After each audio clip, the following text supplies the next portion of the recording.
Hello everyone. दिव्यांगता से संबंधित कुछ महत्वपूर्ण प्रश्न देखते हैं। इसके पहले की वीडियो में आधे करवा चुके हैं, बाकी के इसमें करवा रहे हैं। तो आज का पहला क्वेश्चन है, डिसलेक्सिया मुख्य रूप से संबंधित है। डिसलेक्सिया किससे संबंधित है हमें बताना है। तो इसका राइट आंसर होगा पढ़ने से। डिसलेक्सिया संबंधित है पढ़ने से। अगला क्वेश्चन है, इसकी व्याख्या देख लेते हैं कि डिसलेक्सिया एक अधिगम संबंधी विकार है। यह मुख्य रूप से पढ़ने की समस्या से संबंधित है, जबकि ऑडिटरी प्रोसेसिंग डिसऑर्डर सुनने की समस्या, डिस्फेजिया बोलने की समस्या और डिस्ग्राफिया लिखने की समस्या, डिसऑर्थोग्राफिया वर्तनी की समस्या से संबंधित है। तो अगला क्वेश्चन देखते हैं, डिसलेक्सिया फिर से वही क्वेश्चन है, डिसलेक्सिया किससे संबंधित है तो पढ़ने की अक्षमता से। इसकी व्याख्या है, डिसलेक्सिया का संबंध पढ़ने की अक्षमता से है। डिसलेक्सिया से ग्रसित बच्चों को पहले या बाद में बाएं दाएं आदि के भेद को समझने में कठिनाई होती है। अगला क्वेश्चन है, एक बच्चा जो से ग्रस्त है वह सा और वाज में और न्यूक्लियर और अनक्लियर में अंतर नहीं कर पाता है, तो उसे कौन सा विकार होगा। तो आप बताएंगे उसे डिसलेक्सिया संबंधी विकार है, क्योंकि वो ठीक ढंग से नहीं पढ़ पा रहा है। इसकी व्याख्या देखते हैं, तो एक बच्चा जो डिसलेक्सिया से ग्रस्त है वह सा और वाज में तथा न्यूक्लियर और अनक्लियर में अंतर नहीं कर सकता है, क्योंकि डिसलेक्सिया पठन विकार संबंधी विकार है। इसमें शब्दों के संयोजन में वर्णमाला सीखने आदि में कठिनाई होती है। अगला क्वेश्चन है, शारीरिक विकार शारीरिक रूप से अक्षम बच्चों को सामान्यतः होता है, कौन सा होता है तो डिस्ग्राफिया डिस्ग्राफिया संबंधी विकार होता है ऐसे बच्चों में। इसकी व्याख्या देख लीजिए, तो डिसकैलकुलिया में क्या होता है, गणितीय कौशल संबंधी विकार होता है, मतलब गणित के सवाल लगाने में बच्चों को कठिनाई होती है। और डिसलेक्सिया में अभी ऊपर देखा आप लोगों ने क्या है, पढ़ने संबंधी समस्या होती है। डिसग्राफिया में लेखन संबंधी समस्या होती है। अधिगम अक्षमता संबंधी विकार हैं ये सारे, क्या है, डिसकैलकुलिया, डिसग्राफिया, डिसलेक्सिया, ये सब अधिगम अक्षमता संबंधी विकार होते हैं। जबकि डिस्थीमिया मूड डिसऑर्डर संबंधी विकार है, जो हल्का लेकिन लंबे समय तक रहने वाला अवसाद है। डिस्थीमिया का मतलब होता है गहरे तनाव की स्थिति, ठीक है। तो जब कोई बहुत ही अधिक अवसाद या तनाव में होता है तो वही होता है डिस्थीमिया। इसके लक्षणों में शामिल है सामान्य गतिविधियों में दिलचस्पी का खत्म होना। जो डिस्थीमिया होते हैं इसके लक्षण क्या क्या हैं, तो लक्षण है पहला कि सामान्य गतिविधियों में दिलचस्पी का खत्म होना, निराशा, आत्मसम्मान में कमी आदि। अतः शारीरिक रूप से अक्षम बच्चों में डिस्ग्राफिया मतलब लिखने संबंधी विकार होने की संभावना सबसे अधिक होती है। अगला क्वेश्चन है, खाली स्थान है के अतिरिक्त निम्नलिखित सभी के कारण अधिगम अक्षमता उत्पन्न हो सकती है। किसके कारण, तो सांस्कृतिक कारण के अलावा और सबके कारण सीखने की अक्षमता आ सकती है। इसकी व्याख्या देखते हैं, तो सांस्कृतिक कारक के अतिरिक्त सभी कारक जैसे सेरेब्रल डिस्फंक्शन, संवेगात्मक विघ्न तथा व्यवहारगत विघ्न के कारण अधिगम अक्षमता उत्पन्न हो सकती है, ठीक है। अगला क्वेश्चन है, एक औसत बुद्धि वाला बच्चा यदि भाषा को पढ़ने एवं समझने में कठिनाई प्रदर्शित करता है तो यह संकेत देता है कि बच्चा का लक्षण प्रदर्शित कर रहा है। काहे का लक्षण, तो पठन अक्षमता माने डिसलेक्सिया का लक्षण प्रदर्शित कर रहा है। इसका व्याख्या है, डिसलेक्सिया पठन संबंधी विकार है। इस विकार से ग्रसित एक औसत बुद्धि वाला बच्चा भाषा को पढ़ने एवं समझने में कठिनाई प्रदर्शित करता है। अगला है डिसलेक्सिया, क्या है, पठन विकार। अगला इसकी व्याख्या वही है कि डिसलेक्सिया में एक पठन विकार होता है जिसमें पढ़ने में बालक को अक्षरों को पहचानने में कठिनाई होती है तथा उनका अधिगम बाधित होता है। इस विकार को दूर करने के लिए शिक्षक को मौखिक कार्य एवं पर्याप्त अभ्यास पर बल देना चाहिए। अगला क्वेश्चन है, शब्दों में अक्षरों के क्रम को पढ़ने में कठिनाई का अनुभव करना और अक्सर चाक्षुष स्मृति का ह्रास किससे संबंधित है। इसका आंसर होगा डिसलेक्सिया से संबंधित है। किससे, डिसलेक्सिया से। इसकी व्याख्या, डिसलेक्सिया एक पठन विकार है जिसमें व्यक्ति अक्षरों को क्रमबद्ध तरीके से पढ़ने में असमर्थ होता है और साथ ही अक्षरों या शब्दों को उल्टे क्रम में भी लिखता है।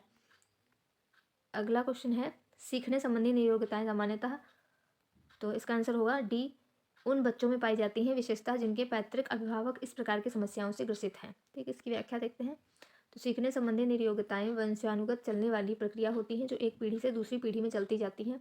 सीखने संबंधी नियोग्यताएं सामान्यतः उन बच्चों में पाई जाती हैं जिनके पैतृक अभिभावक इस प्रकार की समस्याओं से ग्रस्त होते हैं। अगला क्वेश्चन है, निम्नलिखित में से के अतिरिक्त सभी के कारण अधिगम अक्षमता उत्पन्न हो सकती है। किसके कारण, इसका आंसर होगा डी। व्याख्या देखते हैं, इसका आंसर क्या होगा, व्याख्या में देखिए, तो सीखने संबंधी नियोग्यताएं वंशानुगत चलने वाली प्रक्रिया होती हैं जो एक पीढ़ी से दूसरी पीढ़ी में चलती जाती हैं।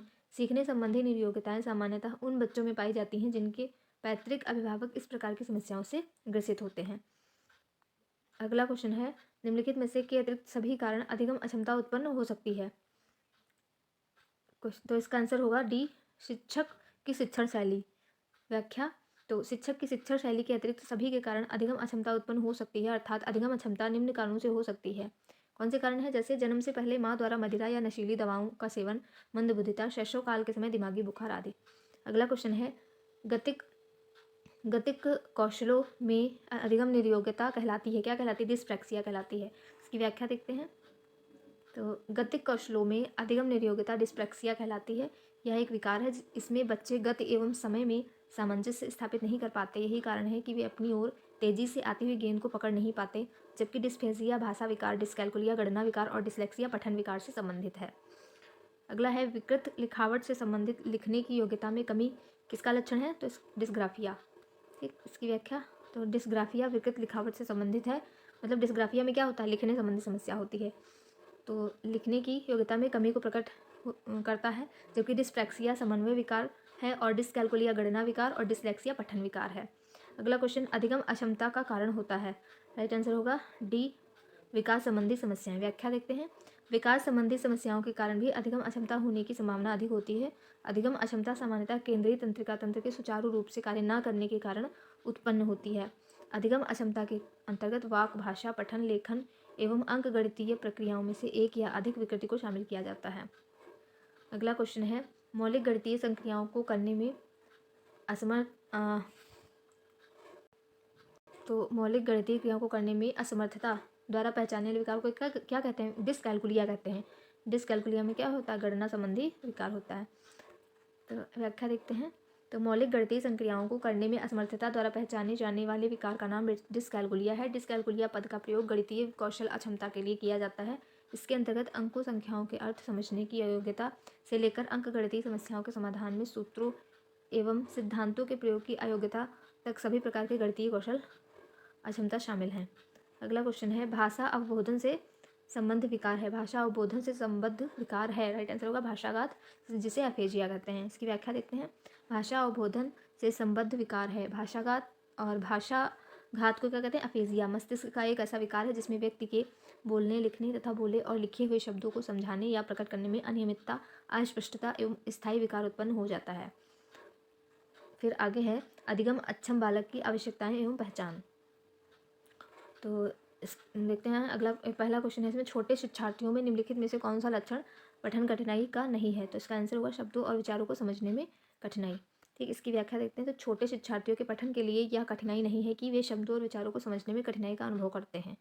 ठीक, अगला क्वेश्चन है, अधिगमकर्ताओं एवं उनकी प्राथमिक विशेषताओं के मिलान युग्मों में से निम्नलिखित में से कौन सा सही है?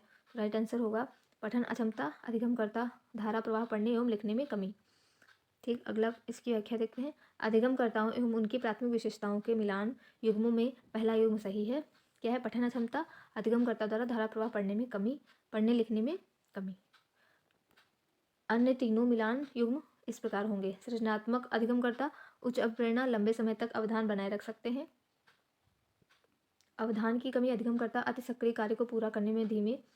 श्रव्य क्षतिग्रस्त अधिगमकर्ता, सुनने की क्षमता में कमी। अगला क्वेश्चन है, कम गति से सीखने वाले बच्चों की मुख्य विशेषता होती है। राइट आंसर होगा ए, उनमें किसी न किसी प्रकार की अक्षमता होती है जो उसके ज्ञानार्जन व शैक्षिक उपलब्धि को प्रभावित करती है। अगला क्वेश्चन, इसकी व्याख्या देखते हैं। कम गति से सीखने वाले बालकों की बुद्धि लब्धि कम होती है तथा उनका मानसिक विकास अवरोधित होता है, जिसके कारण बालकों में अधिगम संबंधी अक्षमता पाई जाती है जो उनके ज्ञानार्जन एवं शैक्षिक उपलब्धि को प्रभावित करती है। अगला क्वेश्चन है, अधिगम निर्योग्यता वाले बच्चे हैं। राइट आंसर होगा बी, अधिगम के कुछ बच्चों से संघर्ष करते हैं। इसकी व्याख्या है, तो अधिगम निर्योग्यता एक प्रकार की सीखने की अक्षमता है, अर्थात अधिगम अक्षमता या योग्यता की कमी या अनुपस्थिति ही अधिगम निर्योग्यता कहलाती है। इस प्रकार के बच्चे अधिगम के कुछ बच्चों से संघर्ष करते हैं, जैसे पढ़ने की कठिनाई, लिखने में कठिनाई, वाक संबंधी कठिनाई, वर्तनी संबंधी कठिनाई।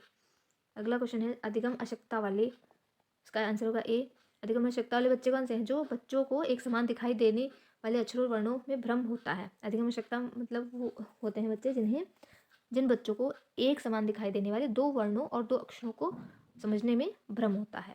ठीक है, इसकी व्याख्या है, तो अधिगम अशक्तता वाले बच्चों को एक समान दिखाई देने वाले अक्षरों और वर्णों में भ्रम होता है। जैसे बी, स्मॉल बी और डी होता है, दोनों एक ही से बनते हैं, लेकिन उनको देख के इन बच्चों को कठिनाई होती है। इसे एम और डब्ल्यू के रूप में देखते हैं।